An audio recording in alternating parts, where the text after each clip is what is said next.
friendly voice on there. We know we were running past time. Right? Good morning and good morning. Welcome back to At the Round Table with Mamley. I'm your co-host, Larry Ellison, and in studio, my brother from another, Dr. Willie Bradley, is here to give you a checkup from the neck up. And I'm giving that examination, brother. Listen. The historical examination. There you go. We need to know our history. Well, that's the problem. Is folks want to keep it from us. Yes. Because it wasn't kind to us, and they know it wasn't kind the way they presented it. So that's more than anything. It's not like you said. Folks saying that we're not blaming someone. No. But what we're saying is that without acknowledging it, yes, we know people weren't born back then. It's blame. Why are you blaming me for something? Same thing is that we could make the same argument. Why did our folks have to suffer the way they did? Right? Well, yeah, our folks built the financial coffer for many nations. Right. But we're not benefiting from it. No, and it's and then once we start to talk about it, we get people who say, "Well, how are we going to figure that out?" So you don't want to you don't want to do the work. Right. They did it for other folks. You don't want to do the work, so we don't get it. Just get over it. But listen, our folks worked for this, free of charge. So as you say, it's payment in lieu of labor. In lieu of services. You let somebody come to your house today and do some work for you and say, "Well, somebody don't look like you." Yeah, exactly. Right. And say, first of all, when they come to your house, they're going to pay you the black. You have to get charged your up rate. Right, they call it the black percentage. Yeah, and so you're going to get an up rate because of what you look like. But I mean, to and then not pay them for the services that they did. Say, well, hey, it's just free, right? Yeah. I'm enslaving you to do this work for me, and I'm not going to compensate you. And do what you must. Yeah, I hear it. Do what you must. Do what you must. It's just very sensitive. Yeah. Wow. It's very sensitive. Wow. Okay. Let's get some calls on the problem on this. Yes. We want to thank our How about this mic here? Is that one away? It's just not. We'll reach over. It's just won't reach over. Okay.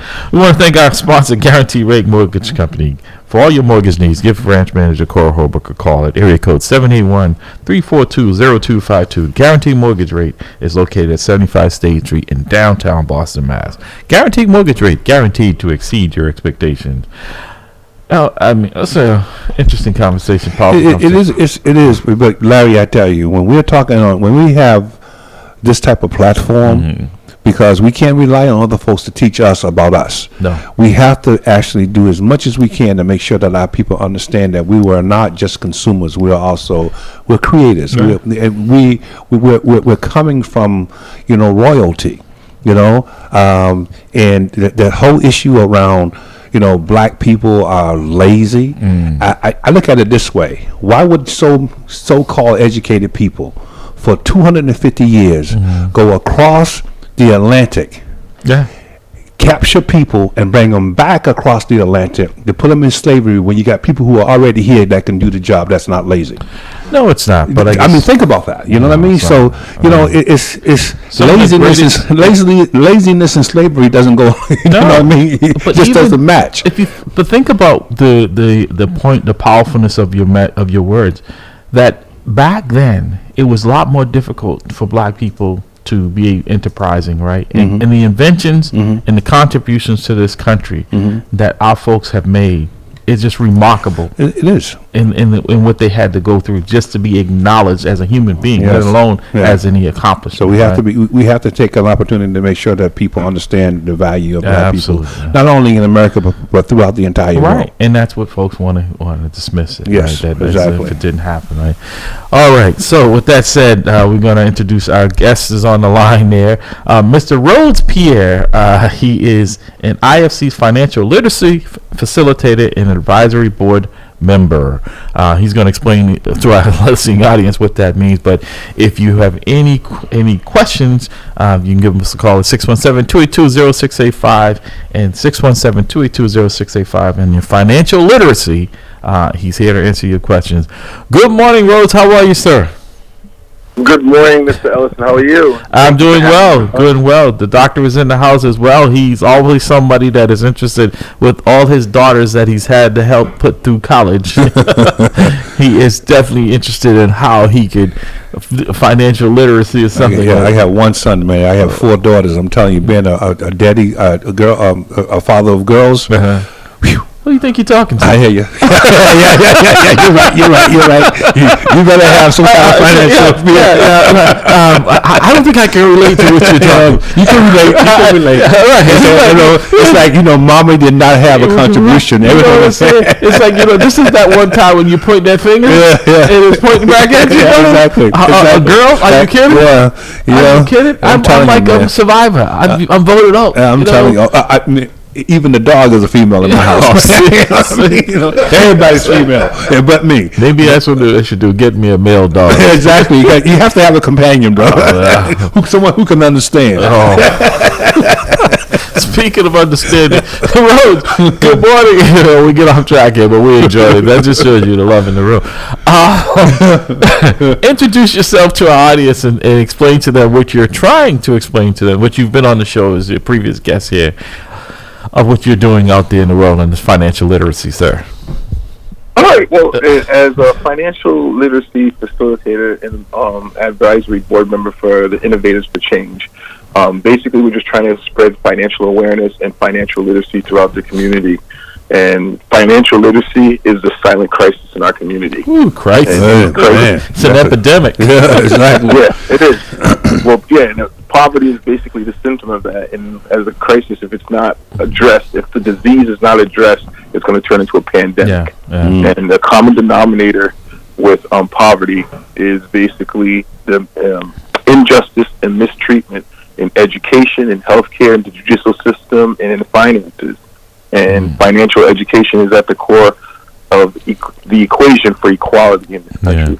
And it's not being addressed, and it's even been summarized by Ben Crump, the famous civil rights attorney right now that's defending a lot of people that have been shot by police officers. The book is called Open Season. It's called The Genocide of Colored People in America. In one of the chapters, he highlights how the GI Bill, redlining, and other measures by the United States government, they went out of their ways to deny black people the same tools to grow the white middle class with discriminatory practices. So any things that were available to everyone that came back from World War II were not available for black soldiers. Well, I remember right, and to that point, you're so spot on, right? Is that even when something is supposed to be for everyone who is contributed in the same manner, it is contributed equally, right?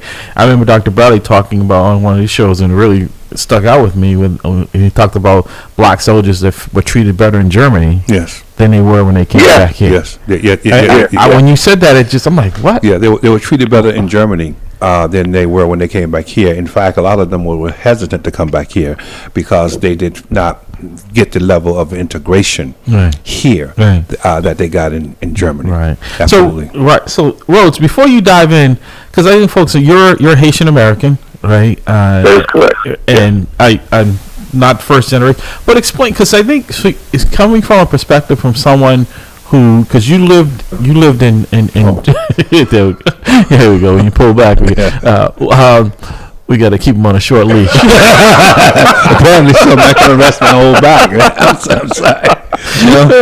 So I see you do this, they come back to that night. So if you just could explain, because I think it's not that people, actually they don't pay as much attention to it, but when someone comes from another country, and you were born here, or were you raised, born in Haiti? I was born here. Okay. But, both my parents were Haitian. Okay, so Haitian immigrants. But they explained to you what their plight was coming here, and you see that a lot more, that you're probably one of the exceptions, not the norm, that it starts to lose some of that when folks come here and they're born here or they've been here for a while, and compared to their parents who came and migrated here, and the struggles, and you see what they want, and then you look at some of their kids and stuff, their offspring, and they're like, they don't understand how difficult it was in Haiti, and still is in other countries, and the opportunities that present them here that they don't take advantage of. And it frustrates me, but that's why I was asking if you just explain a little bit about your family history before you go into the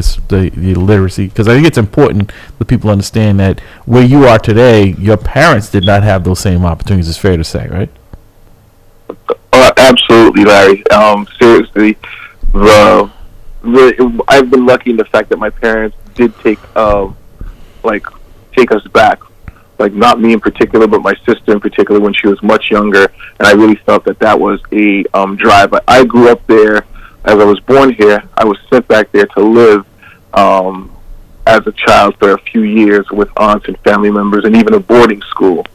And again, because you're coming in with outside U.S. dollars over there, the rate of exchange, I was afforded more of a lifestyle where I was kind of like bougie living there as a kid and not really exposed to poverty. But people that are like exposed to the extreme poverty, they definitely have a motivation to be like, hey, when I come here, I'm going to make the best possible way for me.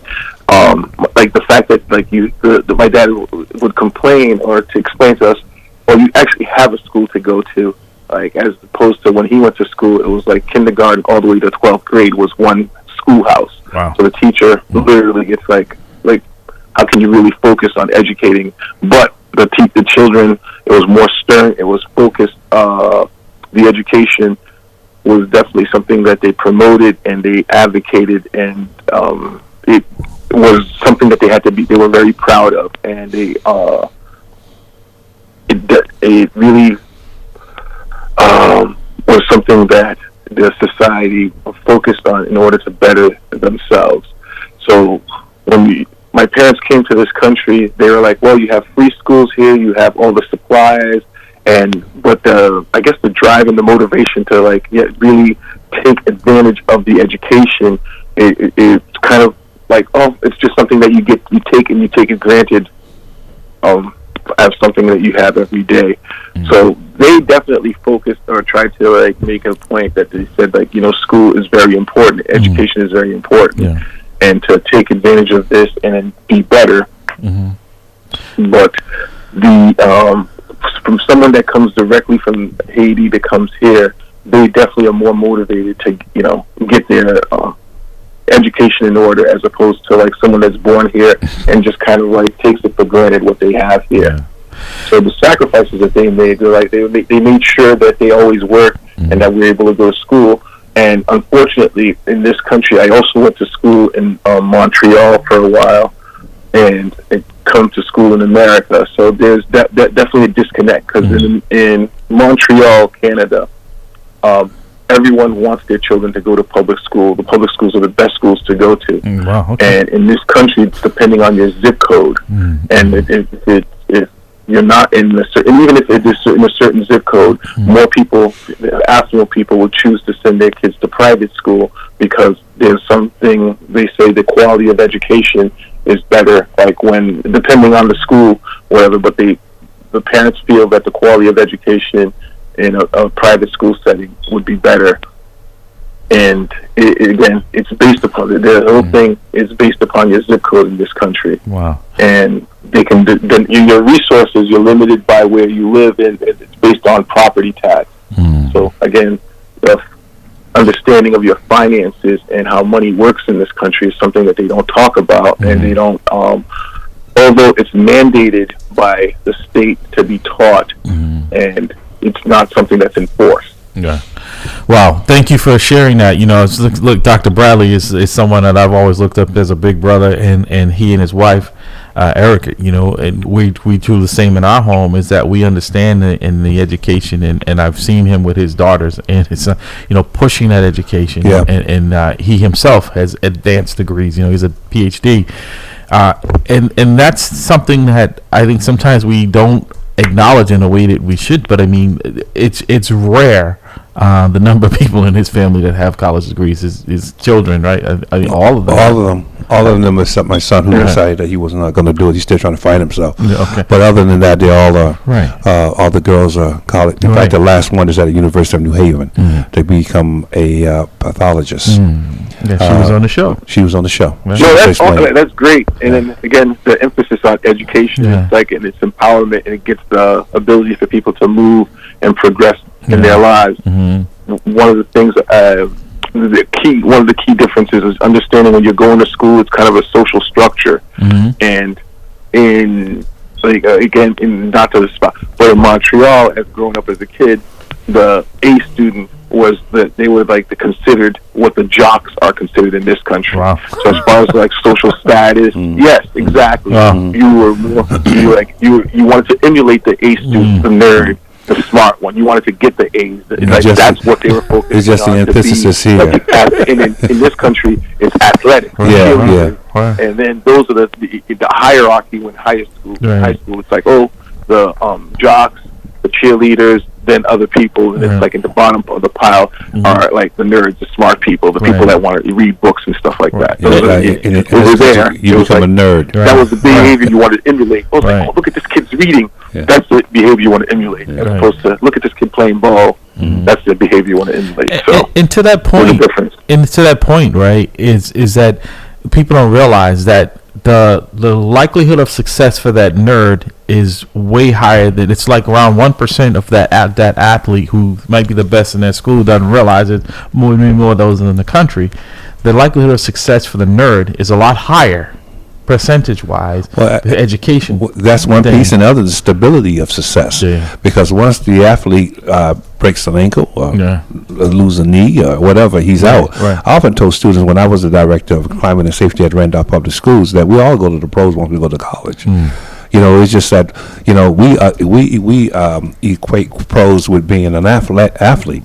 But if you're getting out of college and you have a degree in we'll say accounting in business, and you're hired by an accounting firm, you are in the pros. Yeah. If you're getting out of college and you have a degree in criminal justice and you're hired by a police department, you're in the pros. Right. You know what I mean? Right. So if you think about what it means, you know what, you're in the pros once you're hired. Right. You know what I mean? And so we just limit it to just basketball and football. But if you're a financial major and you're working on Wall Street, you're in the pros. Right. You know, it's just that simple. And so we have to have a better understanding. I like what this young brother is saying.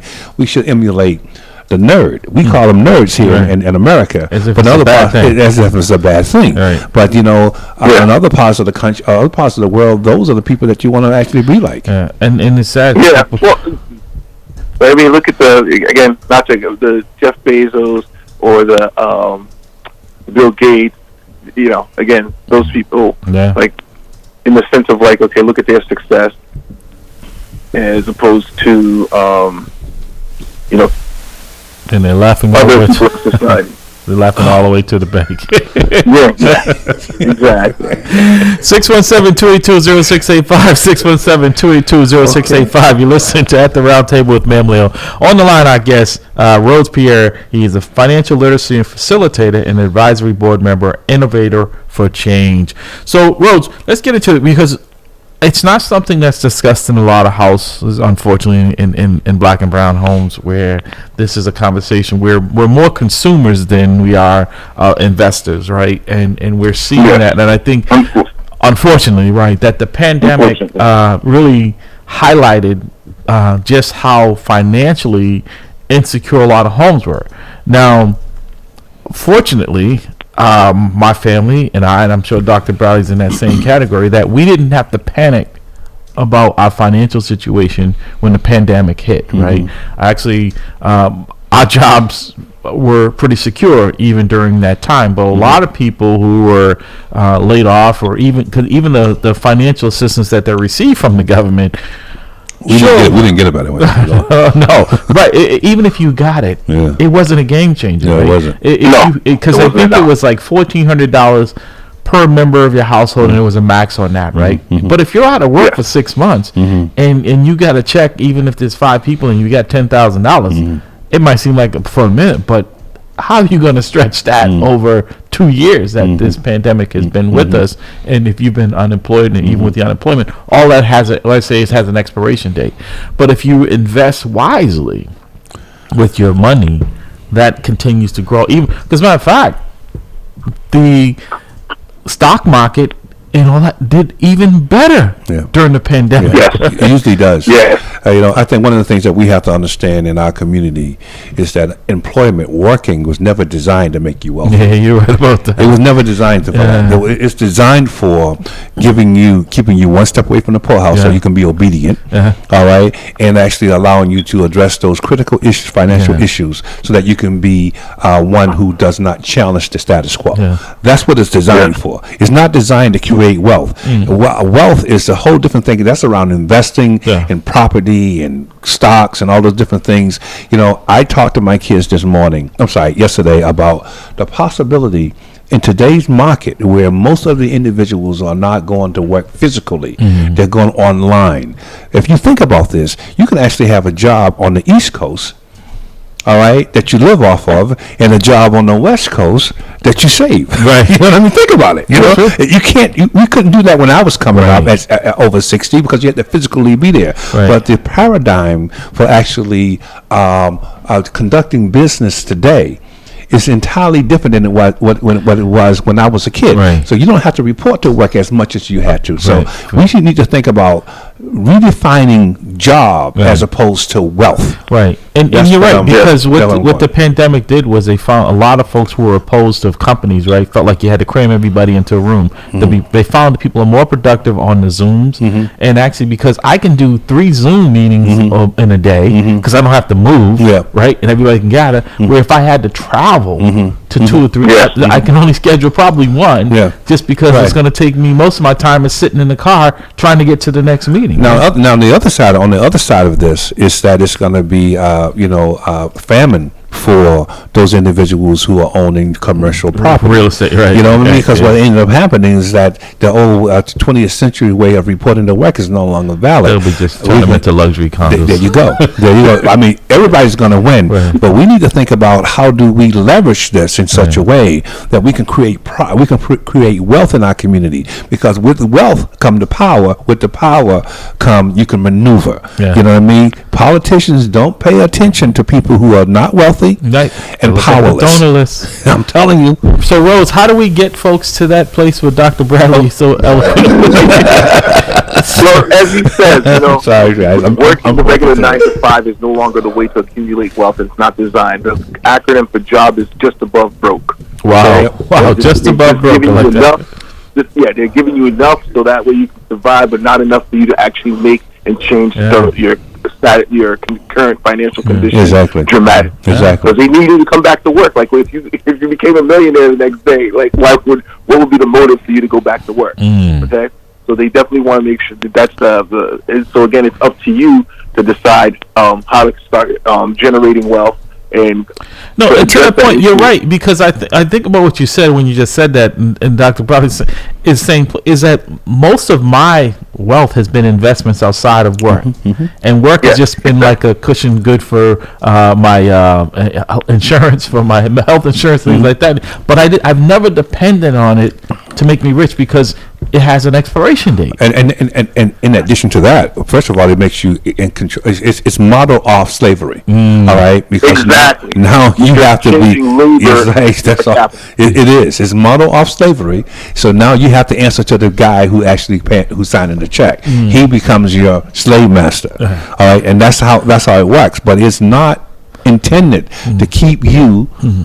Wealthy. It make you wealthy. I mean, if you're just working, and that's the beauty about Wall Street, Black Wall Street, was that wealth was generated because it flipped. The dollar flipped over and over and over in that community, and people start to invest in property. You know, at one time in America, the 2 most prosperous vehicles for anyone who was actually wanting to get into the upper class of America was slavery and land ownership. And so once slavery was abolished somewhat, it was put into another name, it became land ownership. You know what I mean? It became investing in the various businesses, you know, becoming an owner of these businesses. So we have to understand that working and spending is not good. It's like running in a wheel. So to that point, Rhodes. So to that point, you know, most Black and brown people see symbolism wealth, right? We see materialistic wealth, we're very impatient with waiting that's not wealth. Right. That's what I'm saying. That's symbolic. They want this projection that people say, if I see you wearing $100, $500 pair of sneakers, you must be doing well. That's based upon slave mentality. That's based upon slave mentality and the fact that you ever heard the term Sunday's best? When they allowed the slaves that one day a week to go Sunday to go to church, and the slave master, again, to dress their slaves in their best clothes on that day. And when they went to church, the slaves were like there, like, you know, again, like cooning and saying, look, I look better than you. I look better than you. I go, you know, based upon that, as like to show off that they're better than the other person. And again, it's a shifting of the mindset from being, as you say, someone working for their money to someone investing their money and having their money work for them. And that's the difference between poor people and rich people. Poor people work for their money, again, still trade their physical labor for money, and rich people have their money working and increasing their wealth even while they're sleeping. So you've got to like change the private financial literacy is changing the mindset for understanding that people need to invest. People need to have other means of income, passive income,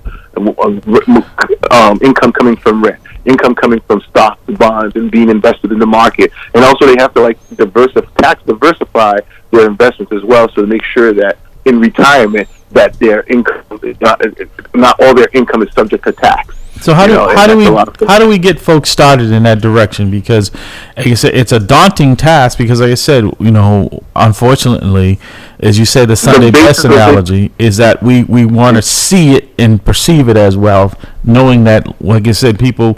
I remember when I was a young cadet, and all my friends, I bought my first home, a multifamily home, because of mentors like Charlie Dickinson, and I would walk to work, and some of my cadet friends would laugh at me because they all went out and bought cars, right? And they were strapped in debt. And I was already making money off of this property. But I said it because I didn't learn that in my home, because my mom never owned a home until I was able to afford, luckily, purchasing one way before she passed. But I'm saying is that wasn't something that was talked about in my home.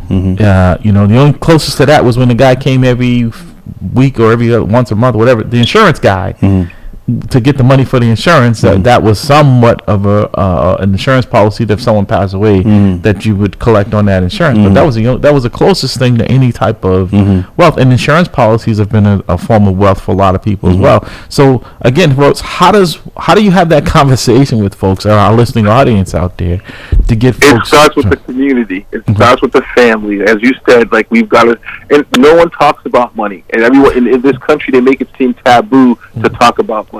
But yet it's involved with everything that you do. But yet, again, it's the least talked about subject. People would rather talk about sports, what's going on TV, and then what does that, you know, how's that going to enhance your life? How's that going to make you better? You know. So again, it starts with communication and people actually taking an active step in knowing what financial literacy is. Right, but again, I guess the question is that, and I know that you can't fix this, but there's that appearance of wealth that people want to project, right? Like you said, the Sunday best. Is it, how do we get people out of that mindset that it's okay that, you know, you don't have to have all these materialistic things that devalue. You don't have to have the bling bling or what have you. Right. But to actually invest, that's I think is the hardest shift for people, because they want people, if like a lot of people, if they think it, whether they have it or not, they want you to think that they do. Right. So how do we get them to actually invest in the right things that they should be investing in? They should be investing in their education. They should be investing.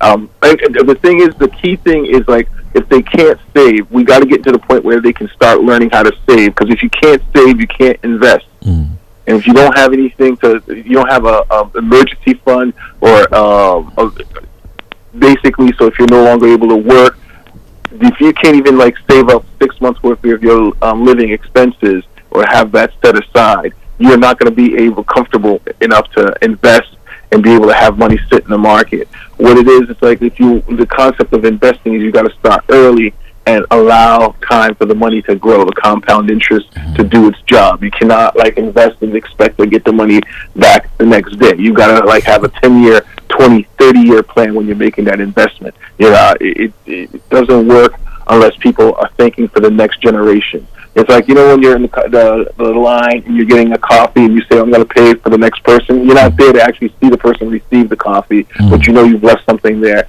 And that's part of like wealth building, as you said, with insurance products. And the funny thing you should mention about insurance, it wasn't until after the 50s or 60s during the civil rights movement that black folks were actually allowed to purchase policies that could leave a significant amount of money. Before that, all they were allowed to purchase were death policies that just covered the burial costs.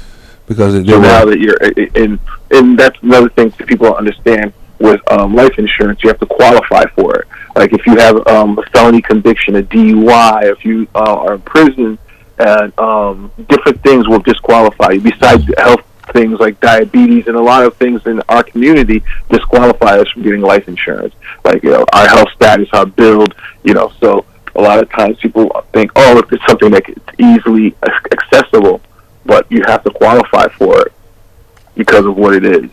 Wow. Again, so how do we start taking those steps? Because I thought about what you said. I remember, when I was 16, I got my first summer job. I think 15.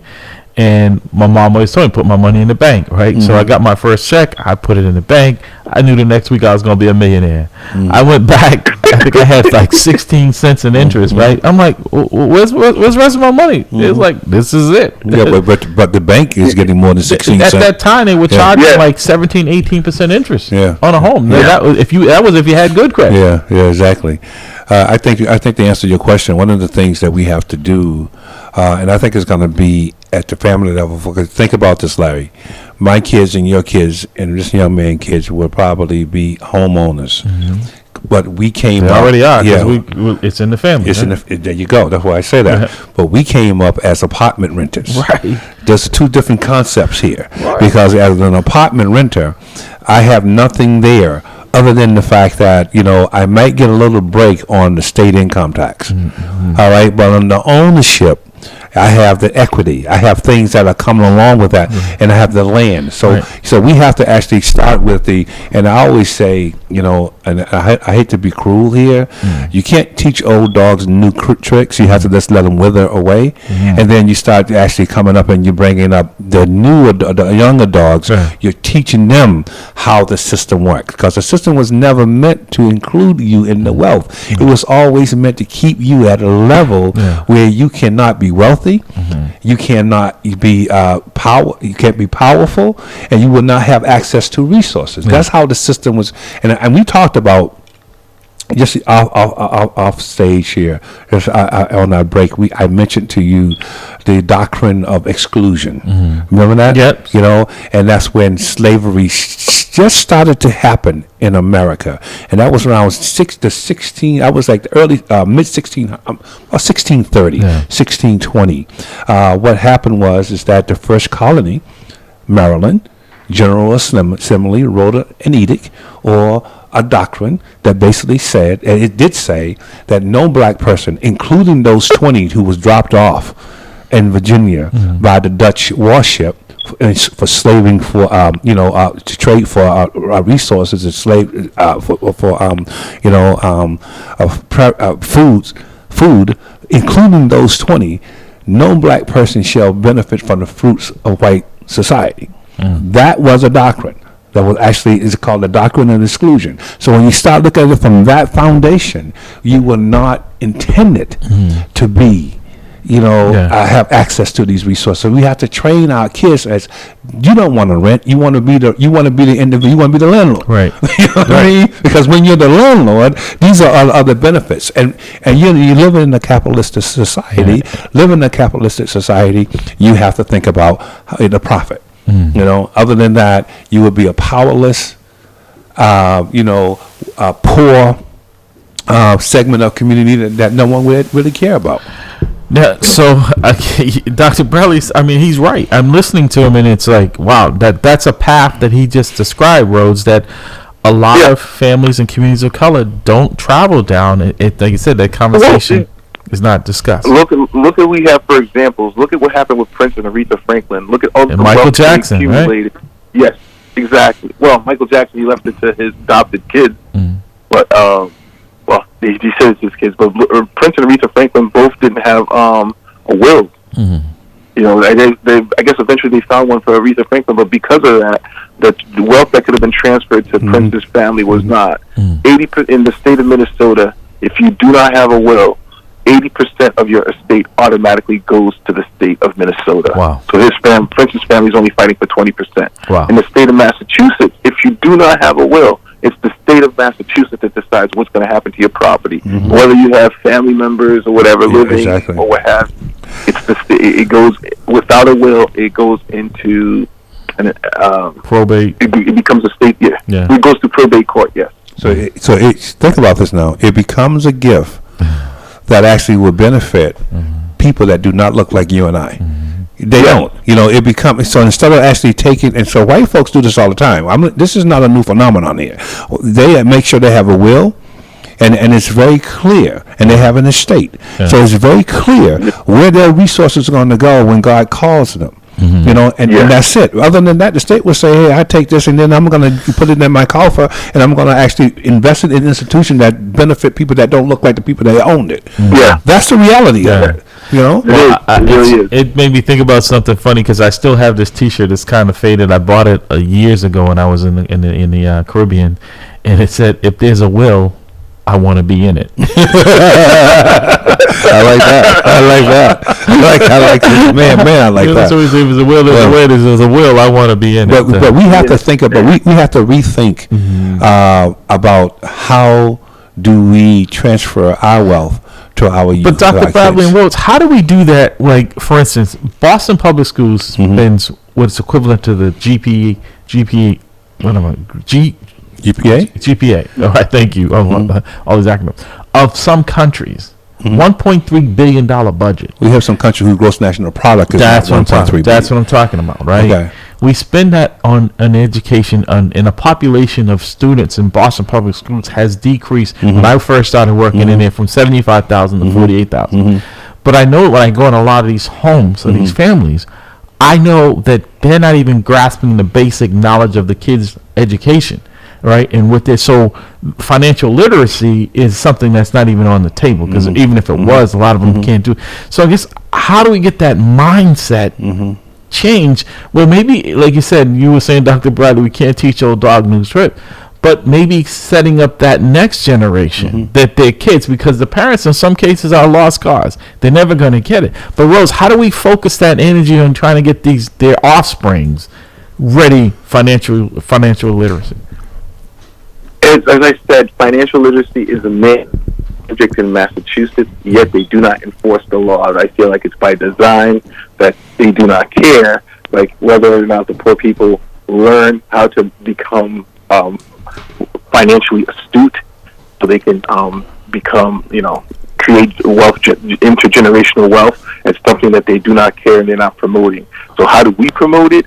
Is through our community, like we've done before. Is through churches, organizations, but just getting the word out and creating awareness. And I feel a lot of opportunities are missed. Like they will always showcase the rich millionaires, like rappers like Jay-Z and Beyonce, to say, "Hey, look, they can do it as well." But they won't focus on the accountant or the landlord or the person that's building wealth to say, like, "Hey, this is a regular blueprint of how regular people build wealth." Purchase their first home, put the down payment. They do first-time home buyers program. They take classes. So there are tons of resources out there, but people have to want to access them, and they have to be made aware. And so that is one of the things.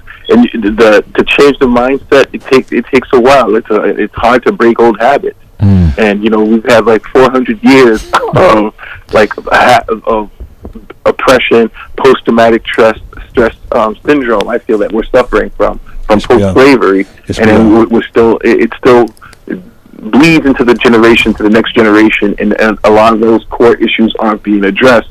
So, if people aren't eating and they are barely in survival, they're still in survival mode. To get them to think about their future is something that's kind of hard to do. So. Well, I don't have the answer, except that I say just create awareness and speaking about it and making, making at least, I don't remember, in G.I. Joe they said knowing was half the battle, the other half is doing something about it. So we have a problem that most of the people don't even realize that they don't know. And so when they do know, we want to make sure that they take action. Well, I would just piggyback on that, man, to say that, listen, most people, and I know I'm among these individuals, I don't have the talent of a Jay-Z. I can't sing like Beyonce. I can't run a football, like James White, or Herschel Walker. We have people in our community of blackness in America who are very successful, but they tend to be focusing on integrating as opposed to assimilating into the society. And so when you have those individuals who are very like a Michael Jordan, who are one of the richest black, among the richest black, athletes in the world, I'm focusing on my private jets, and I'm focusing on my homes and all this other Symbolism. Stuff that make hold up. I'm over 60, so I got to get this out. Just be patient.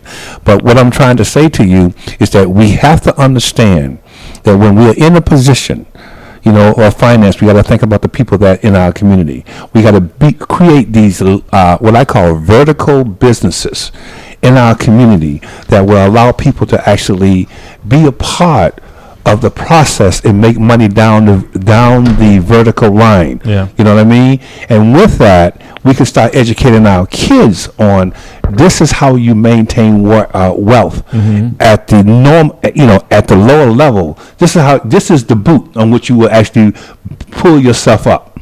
You know what I mean? And so we got to start thinking about how do we stop trying to integrate.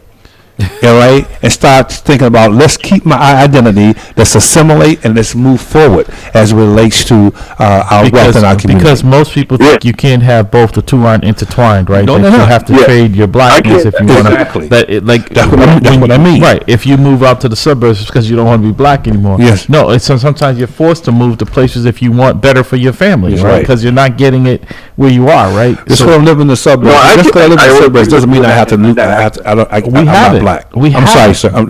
He was speaking. I'm sorry. No, we haven't. Yeah, go ahead, Rose. You want to grab this call? Okay. Yeah, we have a caller. So go ahead, quickly. Okay. No, I was going to say that. Go ahead. No, go ahead quickly, and we'll grab the call. I was going to say that. Okay, again, like he was saying, the assimilation. Like think about it. Michael Jordan also, as an influential person, invested in the prison system. He invested in locking up, because he's an investor in a lot of building private prisons. So yeah, it is kind of one of those things. It's like if they're going to teach you how to invest, couldn't he be an innovator, an investor like Robinson, the basketball player who decided to build schools, or LeBron James who decided to invest in the students, in the community and stuff like that. So there's a way to, if you are an athlete and if you are an influencer, to be able to give back to the community, actually help the community, as opposed to just, hey, I'm going to invest in profiting and oppress my community. Right. Yes. Good morning, caller. Welcome to the round table. Good morning. I have a question.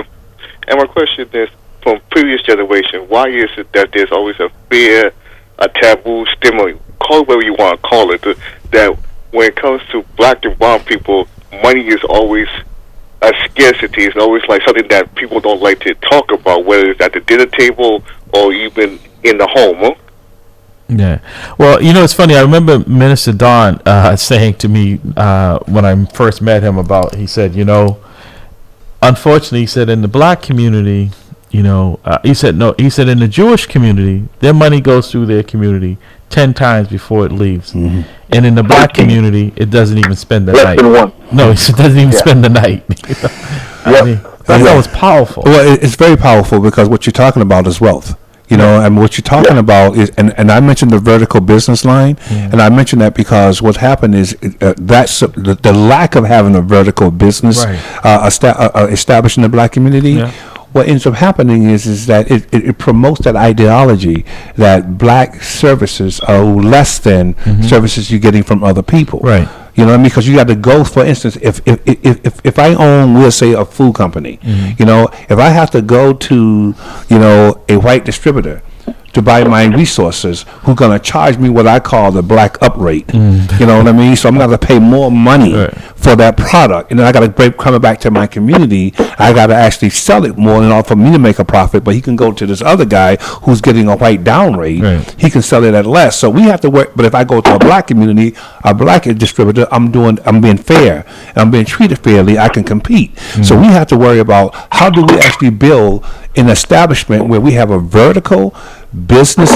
We're dealing with people right down the vertical line or up the vertical line who are people of color. Right. Well, and to Ditko's point there, and I think as well, is that we're seeing growth in the communities of color, right? Yeah. We're seeing all this construction, we're seeing these conglomerates. We know that very few, if any of them, are being funded in investments for communities of color, right? I think Pastor Hobbs, you were saying to me earlier that you saw a construction going on up in the community, and you said that the community may be able to be invested in it. Can you explain what you were saying? Yeah, it was a property, again, another piece of property that that they're making looks like high-end condos, but it talked about crowd sourcing or crowd funding, that people in the community have an opportunity to be able to invest like a co-op or in this. And so I thought it was really interesting. So I actually took the picture and I wanted to reach out to the entity and find out more about it. Right.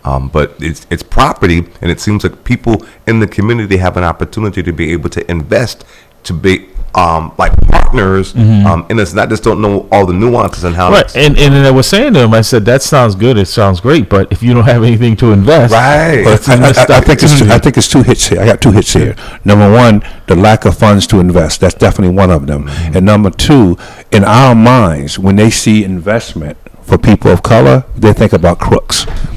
So if, black folks are not comfortable giving black folks their money, and that's unfortunate. And I have a text here from one of my sisters, and I think she's very on target here. She says, we have wealth, but we don't have cohesion. Yeah, somebody's got some background. If you're not going to talk to this, if you don't mind muting your. or whatever. She says we have wealth in our community, but we don't have cohesion in our community. Yeah. Which is a very, very powerful statement. Yeah. Because in other communities, they do have cohesion. Yeah. You can see it in a good example would be the Cubans down in Little Havana, in Miami. Right. The Cubans basically told the Arabs, "You're not coming in here. Right. You can't even open up a business in here." Right. So what they do, they move to Coconut Grove, where the blacks are. You know what I mean? And they're taking it over. They've taken over. I saw a piece on that on 60 Minutes where now the land over there that was really cheap, right? Now the folks over there, was a lot of Haitian immigration as well. Yep. They can't afford to be there. They can't afford it. Good morning, caller. Sounds like Roxbury, huh? Sounds like it is. Welcome to the round table. Good morning, everyone. This is T. Michael Thomas. How you guys doing? Good morning. From the People's Republic or the People's Academy? It might as well be both. Oh, man. What I wanted to add in really quick, that is always a great show and I'm always listening, and I'm not always able to call in. But I wanted to say really quick that the last part of what you were talking about, with the investment part in the construction build out and all this other stuff, if folks who are listening, if they will sit with the People's Academy, we can help you and guide you to some construction, manufacturing, things like that, training. That's very lucrative. Don't want to give out too much on the air, but if they will go on peoplesacademyinc.org, get my information, and I can help show them some of the ways. All right. Show me the way. That say, teach me to fish. Yeah. Give me a fish. Give me a fish. I eat one day. Teach me to fish. I eat forever. There we go. That's an analogy. Thanks, T. Matter of fact, I owe you a call. I'm going to give you a call soon. Yes, thank you. All right. Thank you, sir. Dr. Bradley, my cousin, Sergeant Mawson said hello. Tell him he wants to get in touch. What about me? All right. What about you too? Tell him I said goodbye. No, well, I tell him I talk to you all the time, but he keeps saying, so. Yeah, so I have to connect you guys. All right. Definitely do. Dennis is good people. He's good, very good. Thank you. So, Dick, any response to what you've heard so far? I mean, what are you doing, I guess, as well as to build that generational wealth in your family and your surroundings? Well, now that I'm getting Dicko, now that I'm getting older, Sorry to say it, but I started to become smart with my money. I started to learn more about investing and saving and making sure that my money was going to work for me instead of the other way around. Yeah. Well, I mean, but it's never too late, right, Rhodes, to start? I mean, it may not get you all the way there, but it's never too late, right? No, it's never too late. I mean, I would say, like, if you're in the, you're already in the ground. Okay. It's like, no pun intended. That might be a problem. I've never seen a Brinks truck in the funeral procession. I haven't seen one yet. Like in the ground. To address what he's saying is, like, one, it's to educate the parents so they can educate the young ones, because it's your financial literacy starts at home. Right. Yeah, but I think I true. finally heard someone saying, the politician saying that, look, if we don't educate the parents, they're not going to be able to help their kids. So finally someone is talking about connecting the two together, right? It's giving not just the students help at home, but the parents. Well, we can't lose sight of the fact that the parents have come up in a time where financial literacy was not taught in their homes. I mean, my parents didn't teach it to me, right? But I learned through the fact I was a stockbroker, right. So I knew to teach it to my kids. So now they're doing well, right? All right, but I learned it from Charlie Dickinson. Exactly. So you have to get it somewhere. So why not start now? Exactly. Yeah. All right, so we got one of the things that I'm actually doing is, like, I understand. We've got 2 minutes, Rhodes, so I got to. One of the things, all right, is the Virtual Vision Community Conference sponsored by, I believe, VPS, and so they're doing. They have an entire conference online for parents to learn about special education, special individual education plan, and I'm presenting for about an hour on financial literacy for some of the Haitian parents. Right. So it's like you got to get the word out to the parents to create awareness. And then somehow it trickles down to the kids. But it's like, if we're not creating the awareness where it's even part of the conversation, and that's all, some people aren't even talking about it. Like I said, if you don't know, how will you be able to even address the issue of growth? Yeah. Absolutely. They say not just power, but action is actual power. All right. Rhodes Perry, we got to make this a regular segment on the round table, because the more we talk about it, exactly, put something together.